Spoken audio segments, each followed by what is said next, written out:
আমার প্রিয় খ্রিস্টীয় বন্ধুরা, আপনাদের প্রত্যেককে প্রভু যিশু নামে স্বাগত জানাই।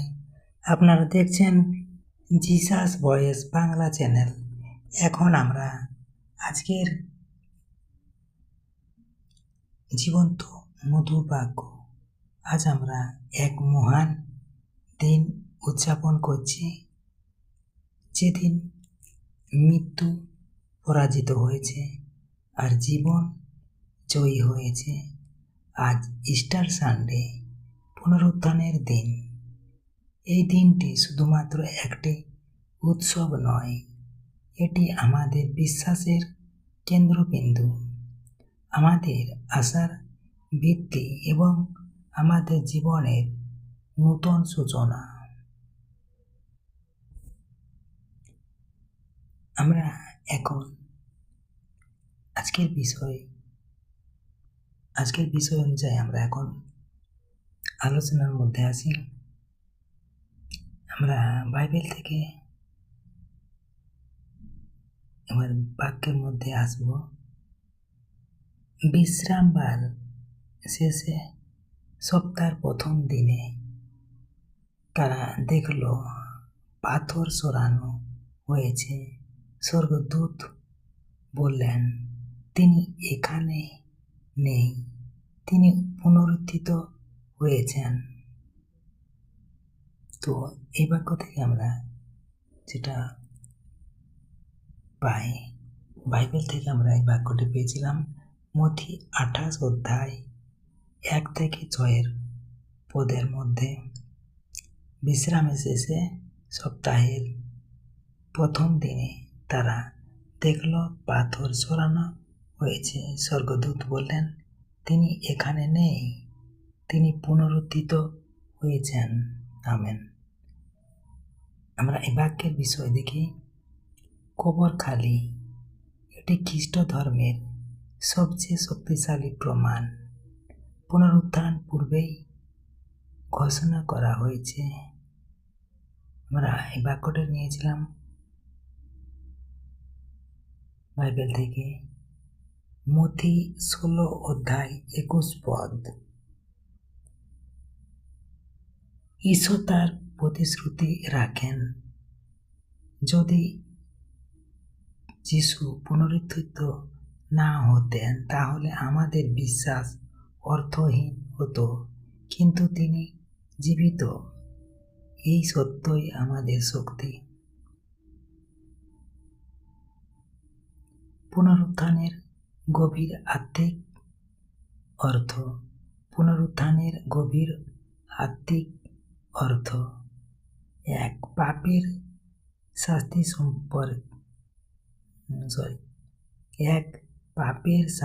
সম্পূর্ণ হয়েছে। আমরা এই বাক্যটি পাই যিশায় 53 অধ্যায় 5 পদে। ক্রুশে মৃত্যু ছিল আমাদের মুক্তির মূল্য। এই বাক্য থেকে আমরা সংক্ষেপে বলি, যিশুর মৃত্যু শুধুমাত্র একটি ঐতিহাসিক ঘটনা নয়, এটি ছিল একটি আধ্যাত্মিক বিজয়। আমরা 2, মৃত্যুর উপর বিজয়। 1 করিন্থীয় 15 অধ্যায় 55 পদ।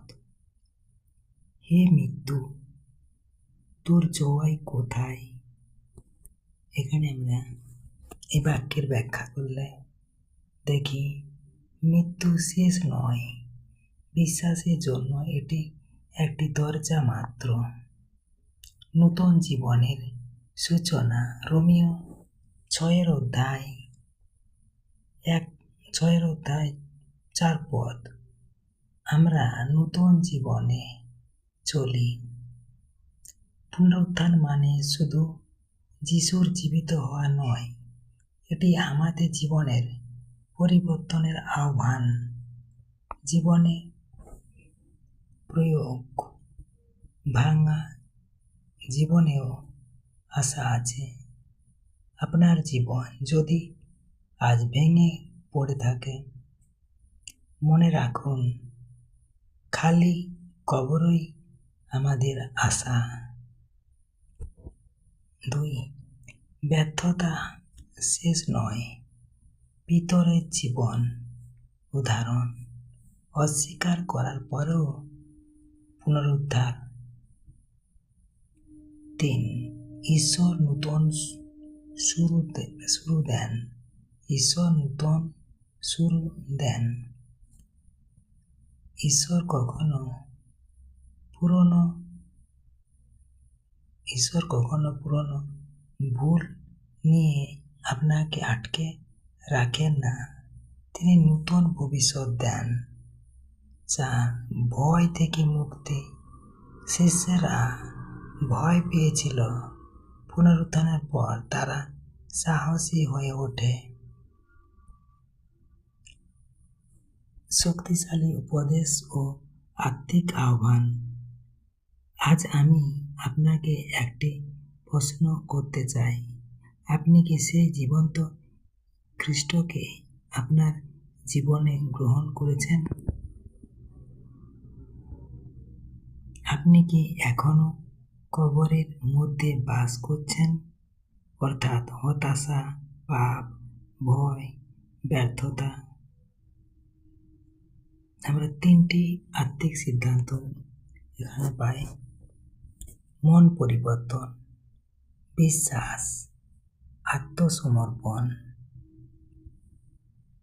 যে কবর যিশুকে ধরে রাখতে পারেনি, সেই কবর আপনাকেও ধরে রাখতে পারবে না, যদি আপনি তার উপর বিশ্বাস রাখেন। ঈশ্বর তার আপন বাক্যে প্রত্যেকে আশীর্বাদ করুন। আমেন। জয় যিশু। হালেলুয়া। আসুন আমরা আজকের বিষয় ভিত্তি করে প্রভুর কাছে প্রার্থনা করি। হে সর্বশক্তিমান, আজ আমরা তোমার সামনে নম্র হৃদয়ে উপস্থিত হতে পেরেছি।